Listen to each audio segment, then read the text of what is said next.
Hello everyone, welcome to news for competition. Now यहाँ पर ये सेट नंबर 14 है और इसमें हम लोग 41 से आगे के देखने वाले हैं। पहले जीएस क्वेश्चन को। क्वेश्चन नंबर 41 जस्ट यहाँ से स्टार्ट हो रहा है। मिंटो 1906 में मिंटो से मिले शिमला में मुसलमानों के शिष्टमंडल ने प्रार्थना की। कौन सी प्रार्थना की ये पूछा जा रहा है, यानी कौन सा डिमांड रखा, कौन सी मांग रखी। तो इसका राइट आंसर ये हो जाएगा, मुसलमानों के लिए पृथक निर्वाचन वर्ग का मांग रखा गया। 1 अक्टूबर 1906 को आगा खां के नेतृत्व में यह प्रार्थना रखी गई। अगला क्वेश्चन है क्वेश्चन नंबर 42। महात्मा गांधी किस वर्ष साउथ अफ्रीका से भारत लौटे थे? दक्षिण अफ्रीका से भारत कब लौटे थे? तो ये लौटे थे 1915 को। कब लौटे थे? 9 जनवरी 1915 को। और इसलिए 9 जनवरी को प्रत्येक वर्ष मनाया जाता है प्रवासी भारतीय दिवस। कहा जाता है कि गांधी जी अप्रैल 1893 से 1893 से 1915 तक लगभग 22 वर्ष तक अफ्रीका में रहे थे, दक्षिण अफ्रीका में रहे थे। Question number 43। रॉलेट एक्ट के विरोध में किसने लगान न देने आंदोलन चलाने का सुझाव दिया था? इनमें से किसके द्वारा? तो ये दिया गया था सुझाव स्वामी श्रद्धानंद के द्वारा। स्वामी श्रद्धानंद के द्वारा। ये जो सेट 14 है 13 से थोड़ा सा आसान है, इसलिए आप लोग को जीएस में जो 80 सवाल यहाँ पे हम करा रहे हैं, इसमें से कम आपको 55 प्लस आना चाहिए। 60 आ जाता है तो बेटर, लेकिन 55 प्लस ज़रूर आ जाना चाहिए, थोड़ा सा आसान है। बढ़ते नेक्स्ट क्वेश्चन 44 क्वेश्चन नंबर। भारतीय राष्ट्रीय कांग्रेस के किस अधिवेशन में बाल गंगाधर तिलक ने अभिव्यक्ति किया था कि स्वराज मेरा जन्मसिद्ध अधिकार है और मैं इसे लेकर रहूँगा और मैं इसे लेकर के रहूँगा? Question number 44 C is right answer है लखनऊ अधिवेशन 1916 को। क्वेश्चन नंबर 45 भारतीय राष्ट्रीय कांग्रेस की स्थापना कब हुई? तो ये स्थापना हुई वर्ष 1885 ईस्वी को। कब हुआ? वर्ष 1885 ईस्वी को। 28 दिसंबर 1885 को बॉम्बे में स्थापित किया गया कांग्रेस को। नेक्स्ट क्वेश्चन नंबर 46 है पृथ्वी सूर्य से अपनी अधिकतम दूरी पर होती है, इनमें से किस तिथि को ये पूछा जा रहा है?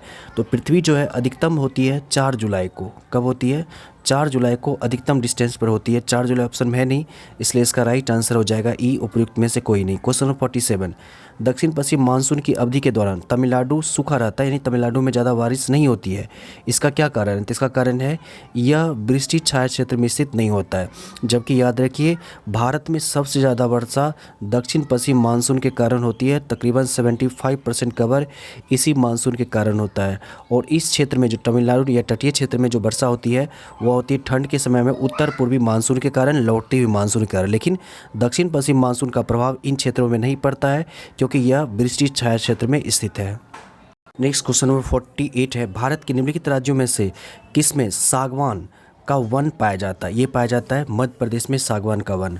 और ऐसे भी मध्य प्रदेश सर्वाधिक वन वाला राज्य है देश में, और सर्वाधिक टाइगर वाला राज्य भी मध्य प्रदेश है।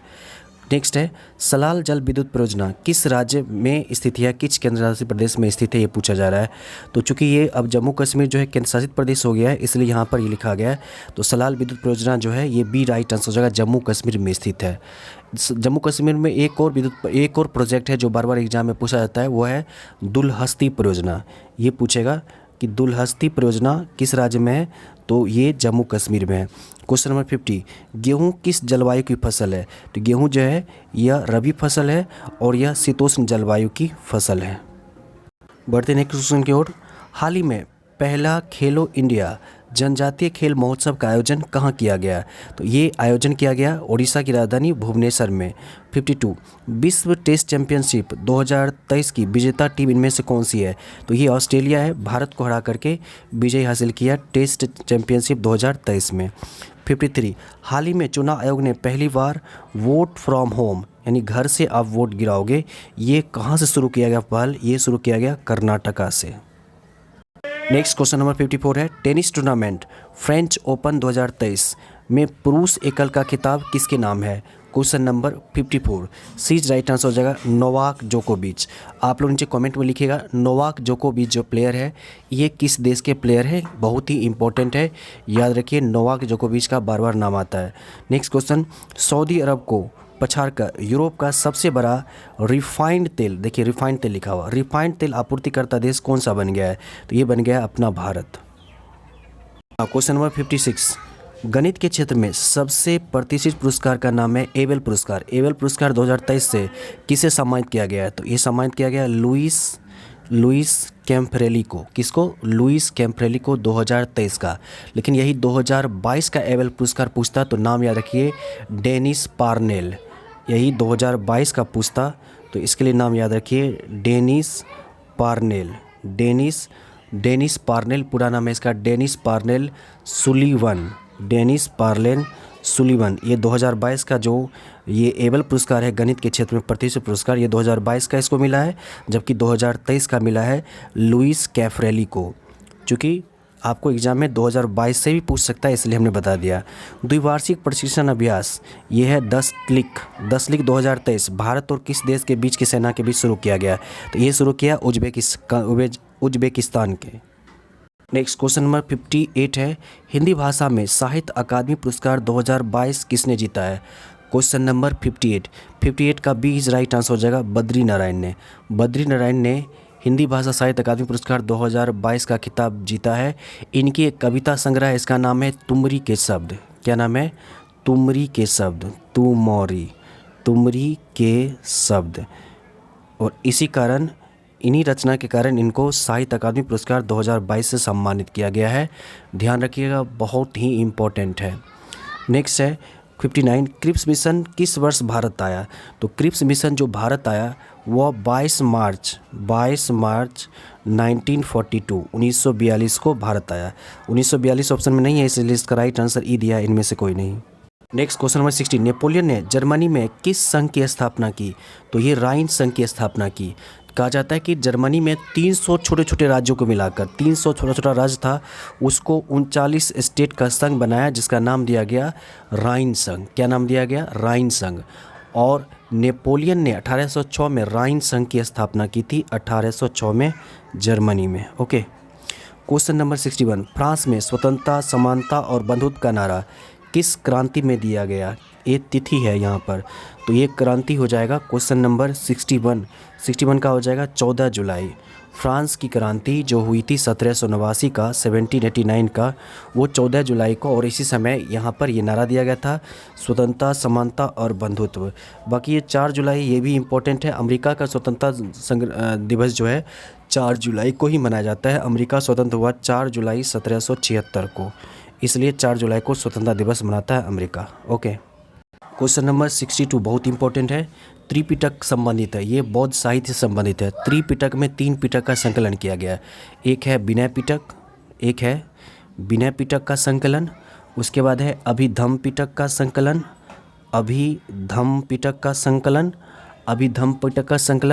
और तीसरा है सुत्त पिटक का संकलन। ये 3 पिटक आ जाता है त्रिपिटक में, जो बौद्ध साहित्य से संबंधित है। 63, इलाहाबाद स्तंभ अभिलेख किस एक से संबंधित है इनमें से? ये पूछा जा रहा है, तो इसका राइट आंसर ए हो जाएगा, ये समुद्रगुप्त से संबंधित है इलाहाबाद स्तंभ अभिलेख। नेक्स्ट क्वेश्चन है, शिवाजी के गुरु का नाम क्या था? शिवाजी के गुरु का नाम था रामदास। एक और जगह नाम आ जाता है कि जो कबीर साहब थे, इनके गुरु का क्या नाम था? वहाँ पर भी रहता है रामदास करके लिखा हुआ, तो याद रखिए कि वो रामदास अलग हैं, ये रामदास, लेकिन रामदास ही हैं, इसको ध्यान रखिएगा। बाकी इस दोनों में कंफ्यूज नहीं होइएगा, तोकाराम और नामदेव में कंफ्यूज नहीं होना है। शिवाजी के गुरु का नाम रामदास था, ध्यान रखिए, वेरी इंपॉर्टेंट है। कलकत्ता के सुप्रसिद्ध प्रेसिडेंसी कॉलेज, जिसको बोलते हैं हिंदू कॉलेज पहले बोलते थे, और बाद में इसको बोला गया प्रेसिडेंसी कॉलेज, इसकी स्थापना किसके द्वारा की गई? तो इसकी स्थापना की गई राजा राम मोहन राय के द्वारा।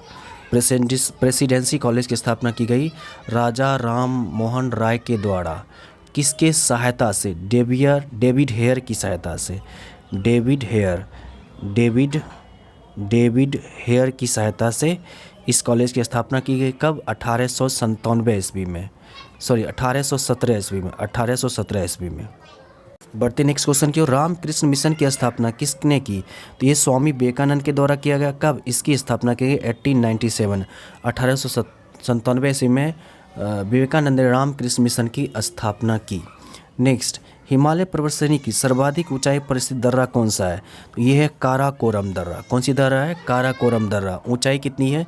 तो 5654 मीटर ऊंचाई पर स्थित है, सर्वाधिक ऊंचाई पर काराकोरम दर्रा। क्वेश्चन नंबर 68 है, निम्नलिखित में से कौन से देश की सबसे लंबी अंतर्राष्ट्रीय सीमा भारत से जुड़ी है? ये है बांग्लादेश। बांग्लादेश से जुड़ी हुई है सबसे लंबी सीमा 4096 किलोमीटर, 4096 किलोमीटर। उसके बाद चीन से है, चीन से है 3488 किलोमीटर, चाइना से 3488 किलोमीटर। उसके बाद तीसरा स्थान आता है पाकिस्तान से 3323 किलोमीटर, पाकिस्तान से 3323 किलोमीटर। नेपाल से भी है 1751 किलोमीटर। म्यांमार से है 1643 किलोमीटर, म्यांमार से 1643 किलोमीटर। और भूटान से है 699 किलोमीटर। और सबसे कम जो है वह है अफ़गानिस्तान से, यह मात्र है 106 किलोमीटर। और वह भी बाउंड्री जो पड़ जाता है वो है पाक ऑक्युपाइड कश्मीर, POK की तरफ पड़ जाता है। किससे? अफ़गानिस्तान से 106 किलोमीटर, सर्वाधिक बांग्लादेश से और सबसे कम अफ़गानिस्तान से। Very important. Now question next है, दक्षिण भारत की सबसे ऊंची चोटी का नाम क्या है? तो ये अन्नामुदई है, कहीं अन्नामुदई या अन्नामुदई करके लिखा रहता है। तो क्वेश्चन नंबर 69 का ए हो जाएगा, अन्नामुदई दक्षिण भारत की सबसे ऊंची चोटी है। इसकी ऊंचाई है 2695 मीटर, कहीं कहीं 96 रहता दिया है, 2695 मीटर है। जबकि दोडा बेटा ये दूसरी सर्वाधिक ऊंची चोटी है दक्षिण भारत की, इसकी ऊंचाई है 2637 मीटर। कितनी है? 2637 मीटर इसकी ऊंचाई है और 2695 मीटर अन्नामुदई की ऊंचाई है। ठीक है, दोदा बेटा ये दक्षिण भारत की दूसरी सबसे ऊंची चोटी है और दोदा बेटा नीलगिरी पर्वत पर है, ये जो है नीलगिरी पर्वत पर है। और अन्नामुदई जो है अन्नामलाई पहाड़ी पर स्थित है और अन्नामुदई तमिलनाडु राज्य में स्थित है, याद रखिए। अगला क्वेश्चन है क्वेश्चन नंबर 70, सिंधु नदी का कहा जाए उद्गम स्थल कौन सा है?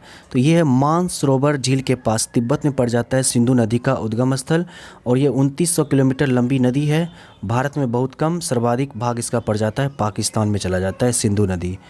नेक्स्ट है, भारत में एकमात्र सक्रिय ज्वालामुखी जिसका नाम है बैरन द्वीप, ये कहाँ है? तो ये मिलेगा आपको अंडमान निकोबार द्वीप समूह में मिलेगा। ये यह भारत का ही नहीं सक्रिय है बल्कि दक्षिण एशिया का एकमात्र सक्रिय ज्वालामुखी, दक्षिण एशिया, अमेरिका बोल, दक्षिण एशिया का एकमात्र सक्रिय ज्वालामुखी यह है बैरन। बैरन का मतलब होता है निर्जन, यानी जहाँ पर कोई नहीं बसता हो।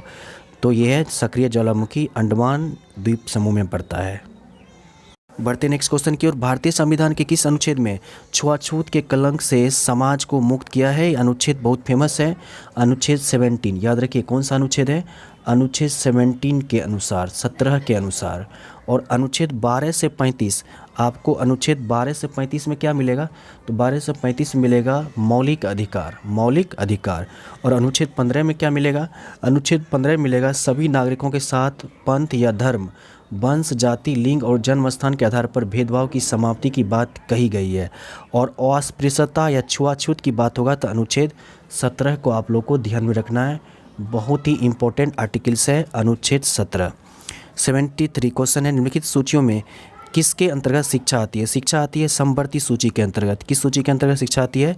समवर्ती सूची के अंतर्गत।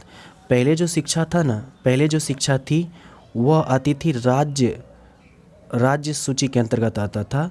और बाद में 42वां संविधान संशोधन 1976 के बाद, 1976 के बाद इसको समवर्ती सूची में डाल दिया गया। तो मूल संविधान के समय शिक्षा जो राज्य सूची का विषय था, याद रखिए। राज्य सूची में 59 टोटल 59 विषय है। राज्य सूची में कहेगा कुल कितना विषय है? तो 59 विषय है राज्य सूची में। संघ सूची में 98, संघ सूची में 98 विषय है। और समवर्ती में जो है वह पहले था 47 और 52 है, समवर्ती में 52। क्वेश्चन की तरफ है, मुख्यमंत्री के विरुद्ध अविश्वास का प्रस्ताव किसके द्वारा पास किया जा सकता है? ओनली एंड ओनली वह विधानसभा के द्वारा। किसके द्वारा?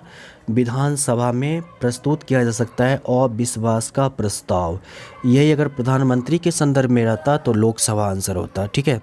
75 निम्न में से किस संविधान अनुच्छेद के अंतर्गत भारत के राष्ट्रपति मूल अधिकारों के कार्यान्वयन को स्थगित कर सकता है? अनुच्छेद का 20 और 21 के अतिरिक्त, अनुच्छेद 20 और 21 के अतिरिक्त किस अनुच्छेद का प्रयोग करके ये कर सकते हैं, ये पूछा जा रहा है। 75 का बी इज राइट आंसर है, आर्टिकल 359 के तहत।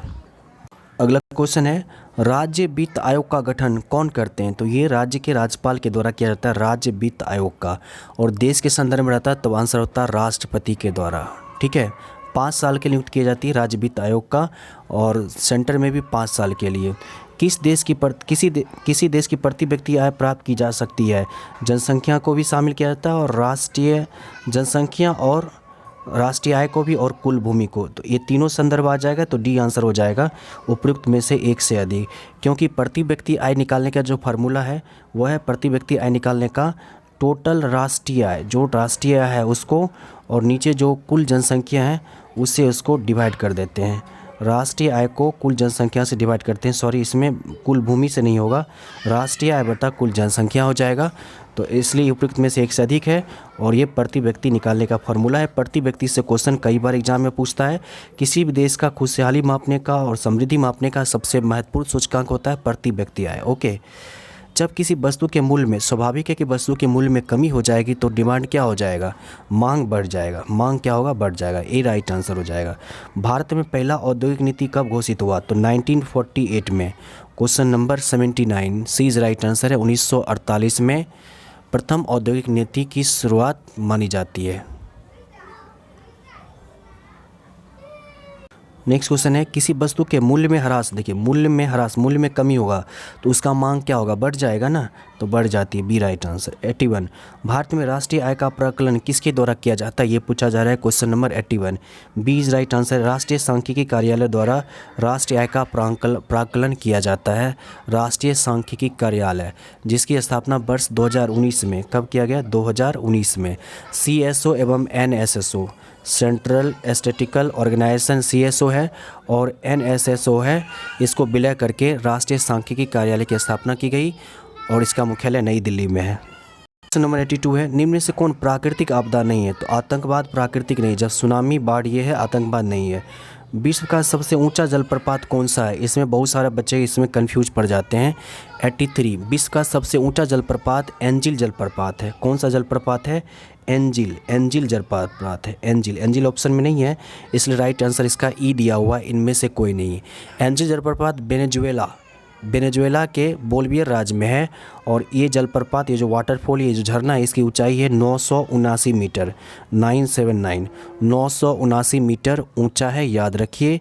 यह दक्षिण अमेरिका में कैरोनी नदी पर स्थित है, जबकि जोग जलप्रपात कर्नाटक में शरावती नदी पर स्थित है। इसे गरसोप्पा या महात्मा गांधी जलप्रपात के नाम से भी जाना जाता है भारत के संदर्भ में। नेक्स्ट क्वेश्चन नंबर 84 पे आ जाइए। क्वेश्चन नंबर 84 लिखा हुआ है, किसे जापान का मैनचेस्टर कहा जाता है। क्वेश्चन नंबर 84 जापान का मैनचेस्टर ओसाका को कहा जाता है। जापान का मैनचेस्टर किसको कहा जाता है, ओसाका को। शहर का नाम है ओसाका, याद रखिए, वेरी इंपॉर्टेंट है। भारत का मैनचेस्टर अर्थात गुजरात का अहमदाबाद शहर होता है। भारत के संदर्भ में होता है गुजरात का अहमदाबाद होता है, ठीक है ना। और उत्तर भारत का मैनचेस्टर होता है तब कानपुर, उत्तर भारत का मैनचेस्टर होता है तब कानपुर, भारत का रहता है तब अहमदाबाद, ठीक है। और दक्षिण भारत का रहता तब कोयम्बटूर, दक्षिण भारत का रहता तब कोयम्बटूर, दक्षिण भारत का रहता तब कोयम्बटूर आंसर हो जाता है, ठीक है। इसलिए बहुत ही इंपॉर्टेंट है, याद रखिए। रूस का मैनचेस्टर इवानोवो शहर को कहा जाता है। क्वेश्चन नंबर 85 है, निम्नलिखित में से किस एक स्थान पर इंदिरा गांधी परमाणु संस्थान केंद्र स्थित है, ये पूछा जा रहा है। Question number 85 C is right answer है, कलपक्कम में है। क्वेश्चन नंबर 86 पे आ जाइए। भारत में जनसंख्या घनत्व की दृष्टि से बिहार का स्थान क्या है, तो जनसंख्या घनत्व में बिहार का स्थान क्या है, पहला है। बिहार का स्थान है पहला। 1106 व्यक्ति, याद रखिए 2011 की जनगणना के अनुसार 1106 व्यक्ति पर किलोमीटर स्क्वायर, यानी 1 किलोमीटर एरिया में इतने व्यक्ति आपको मिल जाएगा, जो सर्वाधिक अधिक है। सबसे अधिक आबादी रहता तब उत्तर प्रदेश होता है, सबसे कम रहता तब अरुणाचल प्रदेश होता है जनसंख्या घनत्व के संदर्भ में। बिहार के किस जिले में जनसंख्या घनत्व सबसे अधिक है, बिहार के किस जिले में जनसंख्या घनत्व सबसे अधिक है, ये पूछा जा रहा है। क्वेश्चन नंबर 87 तो शिवहर जिला का जनसंख्या घनत्व सबसे अधिक है, इसका राइट आंसर हो जाएगा ए, शिवहर जिला का जनसंख्या घनत्व सबसे अधिक है। और ऐसे भी बिहार में सबसे छोटा जिला क्षेत्रफल में शिवहर ही है। समस्तीपुर जिला का शहरीकरण प्रतिशत सबसे कम है, समस्तीपुर जिला का शहरीकरण प्रतिशत सबसे कम है, ओके। और ये आंसर हो जाएगा शिवहर। नेक्स्ट क्वेश्चन यहाँ पर आ गया है, क्वेश्चन नंबर 88 बिहार के किस जिले में जनसंख्या घनत्व सबसे कम है, तो बिहार में जो सबसे कम जनसंख्या घनत्व है ये पूछा जा रहा है। क्वेश्चन नंबर 88 उस जिले का नाम है कैमूर, कौन सा जिला है, वो कैमूर है। कैमूर का जनसंख्या घनत्व सबसे कम है। 2011 के अनुसार 488 व्यक्ति पर किलोमीटर स्क्वायर है, मात्र 488। तो उपयुक्त में से कोई नहीं, ई राइट आंसर हो जाएगा, जिसमें कैमूर नहीं दिया हुआ है। और अभी तुरंत हमने चर्चा किया कि सर्वाधिक जनसंख्या घनत्व वाला जिला कौन सा है, तो वो शिवहर। कौन सा है, शिवहर। शिवहर में जो यह रेशियो है यह है 1880 व्यक्ति पर किलोमीटर, यानी बिहार का जो 1106 है इससे भी कहीं ज़्यादा है। आपको कहाँ, शिवहर में 1880 व्यक्ति पर किलोमीटर स्क्वायर है। और बिहार में कैमूर अर्थात भभुआ जिला का जनसंख्या घनत्व सबसे कम है, कितना, 488 व्यक्ति प्रति वर्ग किलोमीटर स्क्वायर। क्वेश्चन नंबर 89, प्रसिद्ध संगीतकार SR रहमान को निम्नलिखित में से किस गीत के लिए 52वां ग्रैमी पुरस्कार से सम्मानित किया गया, ये पूछा जा रहा है 89। ए राइट आंसर है जय हो के लिए। नेक्स्ट क्वेश्चन नंबर 19 है 90, state from the heart an autobiography निम्नलिखित में से किस एक खिलाड़ी की आत्मकथा है, बायोग्राफी, ये पूछा जा रहा है। तो ये है 90 का 20 राइट आंसर है। कपिल देव द्वारा लिखी पुस्तकें हैं, इनकी बायोग्राफी है। इसके अलावा कपिल देव द्वारा लिखी पुस्तकें हैं by God's decree. Next question number 91 है, झूले पर बैठे लड़के की गति किस प्रकार की होगी, तो ये हो जाएगी आवर्ती गति। निश्चित समय पर गति को पुनरावृत्ति करेगा तो आवर्ती गति। नेक्स्ट क्वेश्चन है, इनमें से कौन तापमान का मात्रक सेल्सियस भी है और फ़ारेनहाइट भी है, तो डी इज राइट आंसर है, उपयुक्त में से एक से अधिक। 25 डिग्री सेल्सियस पर निम्नलिखित में से किसमें ध्वनि का वेग मैक्सिमम होगा, ये पूछा जा रहा है 93 में। तो 93 का ए इज राइट आंसर है, एल्युमिनियम में, sorry C is right answer है, एल्युमिनियम में। कितना होता है ध्वनि की गति, तो 6420 मीटर पर सेकेंड। निकेल में 6040 होता है, यही 25 डिग्री सेल्सियस पर। लोहा में 5130 होता है, स्टील में 5960 होता है, पारा में 1450 होता है, ठीक है। और ऐसे ध्वनि की गति सर्वाधिक ठोस में होती है, लेकिन यहाँ संदर्भ था 25 डिग्री सेल्सियस पर, इसलिए एल्युमिनियम राइट आंसर है विकल्प के अनुसार। निम्न में से किस वर्ग में प्राणियों में सल्कों की कमी और त्वचा में स्लेम ग्रंथि होती है। श्लेष्मा ग्रंथि जो होती है, जो म्यूकस बोलते हैं, इसके कारण क्या होता है कि उसका जो त्वचा होता है काफ़ी फिसलन होता है और नम होता है, तो ये राइट आंसर है, उभयचर में होता है। 94 का सी इज राइट आंसर है, उभयचर, जैसे मेढक में। 95 है, अवतल दर्पण में सी और एफ के बीच वास्तविक उल्टा और छोटा प्रतिबिंब करने के लिए वस्तु को कहाँ रखा जाएगा। तो देखिए अवतल दर्पण क्या होता है, परावर्तक सतह, ये जो है धसा होता है, और यहाँ पर जो है ये इसका हो गया पी हो गया, ध्रुव हो गया, ये हो गया इसका फोकस हो गया, ये हो गया इसका वक्रता केंद्र हो गया। तो प्रतिबिंब को यहाँ बनाना है, और ये अनंत हो गया, तो अनंत और ये केंद्र के वक्रता केंद्र के बीच में रखें तो इसका प्रतिबिंब इसके बीच में बनेगा, ठीक है। तो क्वेश्चन नंबर 95 का राइट आंसर हो जाएगा बी, सी और अनंत के बीच में, वक्रता केंद्र और अनंत के बीच में रखेंगे तो सी और एफ के बीच में इसका वास्तविक उल्टा और वस्तु से छोटा प्रतिबिंब बनेगा। नेक्स्ट क्वेश्चन नंबर 96 है, फूल के नर जनन प्रजनन भाग को क्या कहते हैं। इसे पुमंग कहते हैं, लेकिन पुमंग 3 भागों से मिलकर बना होता है। पुमंग 3 भागों से मिलकर के बना होता है। ये होता है तंतु या पुंतंतु, यहाँ पर इसके बीच में योजी होता है, और ये परागकोश होता है। तो तंतु और पुमंग दोनों आ रहा है, इसलिए राइट आंसर रहेगा उपयुक्त में एक से अधिक। क्वेश्चन नंबर 97 है, एक दोहरी अपघटन अभिक्रिया के दौरान अभिकारकों के बीच क्या आदान प्रदान होता है। तो अभिकारकों के बीच आयन का आदान प्रदान होता है, प्लस माइनस आयन का आदान प्रदान होता है, ठीक है। तो इसका राइट आंसर ई हो जाए, उपयुक्त में से कोई नहीं। नेक्स्ट क्वेश्चन नंबर 98 है, गमले में लगे हुए पौधे ज़्यादा पानी देने से मर जाता है, क्यों। तो क्योंकि क्या होता है कि ज़्यादा पानी दे देंगे तो जड़ें में जो है वायु की पर्याप्त मात्रा नहीं जा पाएगी, इस कारण ये सूख जाती है। बी इज राइट आंसर है। गर्भाशय में भ्रूण को पोषण प्रदान करने वाली ऊतक कौन सी होती है, तो प्लेसेंटा के द्वारा होता है। नेक्स्ट है, 2 अस्थियाँ एक दूसरे से किसी अन्य संयोजी ऊतक द्वारा जुड़ी होती हैं, इसे क्या कहता है, तो इसको स्नायु कहा जाता है।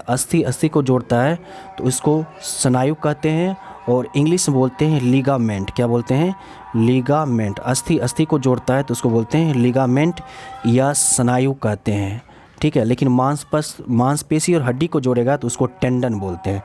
टेंडन में अस्थि नहीं होगा, टेंडन में क्या होगा, एक हड्डी होगा, दूसरा क्या होगा, मसल्स होगा, मांसपेशी होगा, टेंडन। अस्थि को जोड़ेगा तो स्नायु या लिगामेंट कहते हैं। नेक्स्ट क्वेश्चन है, किसी बंदूक से बुलेट दागे जाने पर बुलेट की गतिज ऊर्जा निम्न में से क्या होगी? तो बंदूक की तुलना में काफ़ी अधिक हो जाएगी। बंदूक से जब हम बुलेट को छोड़ते हैं रफ्तार से, तो बुलेट तो आगे की तरफ भागती है, तो ये जो बंदूकें होती है पीछे की तरफ भागती है, तो इसका गतिज ऊर्जा कम होता है। और ये जो होता है बुलेट जो आगे की ओर भागता है, छर्रा जिसको बोलते हो, ये काफ़ी ज़्यादा होता है। तो इसलिए यहाँ पर लिखे बंदूक की तुलना में अधिक होगी बुलेट की गतिज ऊर्जा। नेक्स्ट क्वेश्चन नंबर 102 है, जीवाश्म ईंधन जलने पर मुक्त कार्बन, नाइट्रोजन और सल्फर के ऑक्साइड क्या कहलाते हैं? तो ये अम्लीय ऑक्साइड का निर्माण करते हैं। 103 है, निम्नलिखित में से किसकी गंध सड़े हुए अंडे जैसी होती है? सड़े हुए अंडे जैसी पूछी जा रही है, किसकी गंध होती है? क्वेश्चन नंबर 103 का सी राइट आंसर है हाइड्रोजन सल्फाइड का। 104 है क्वेश्चन, पैराफिन मोम जलने पर सिकुड़ता है क्योंकि मोम का गलनांक इसमें से क्या किस कंडीशन के अनुसार घटता बढ़ता ये पूछा जा रहा है। तो सी राइट आंसर है दाब बढ़ने पर बढ़ता है। 105 है, कॉर्क जो है किससे बनता है प्राप्त होता है? तो ओक की लकड़ी से कॉर्क प्राप्त होता है।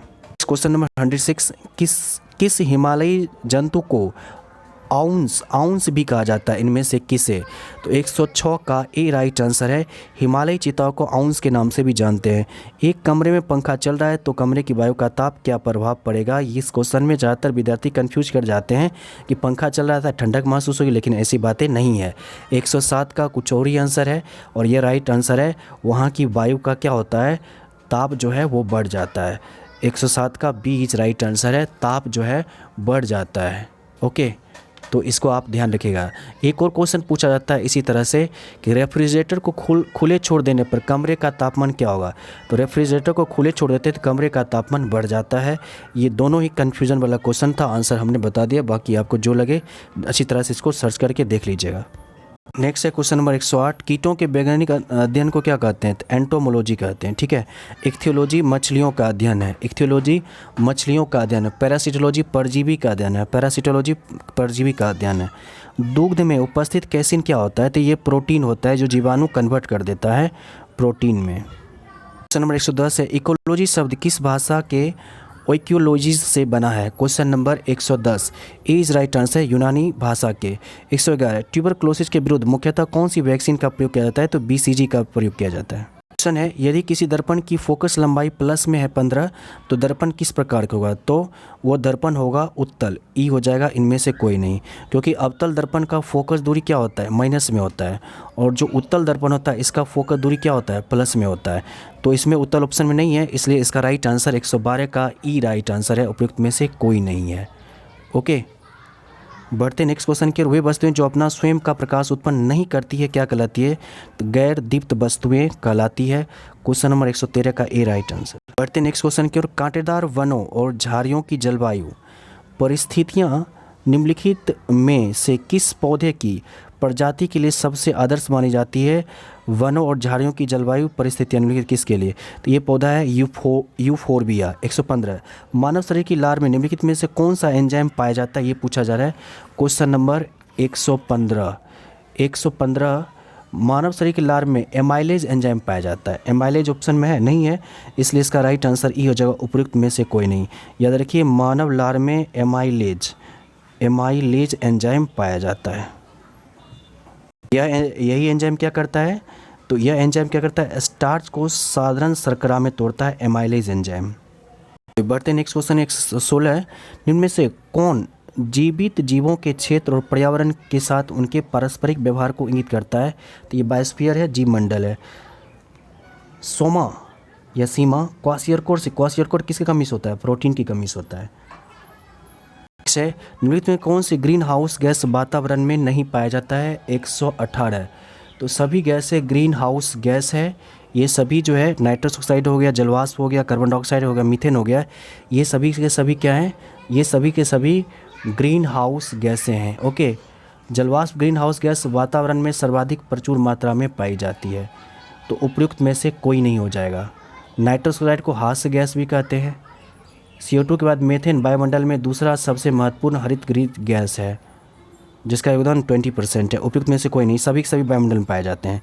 101 पौधा है जिसकी पत्तियां रंग बिरंगी होती है और जिसका इस्तेमाल किसानों द्वारा यह जानने के लिए किया जाता है कि खेत की ज़मीन गीली है या सूखी। ये क्रोटेन है।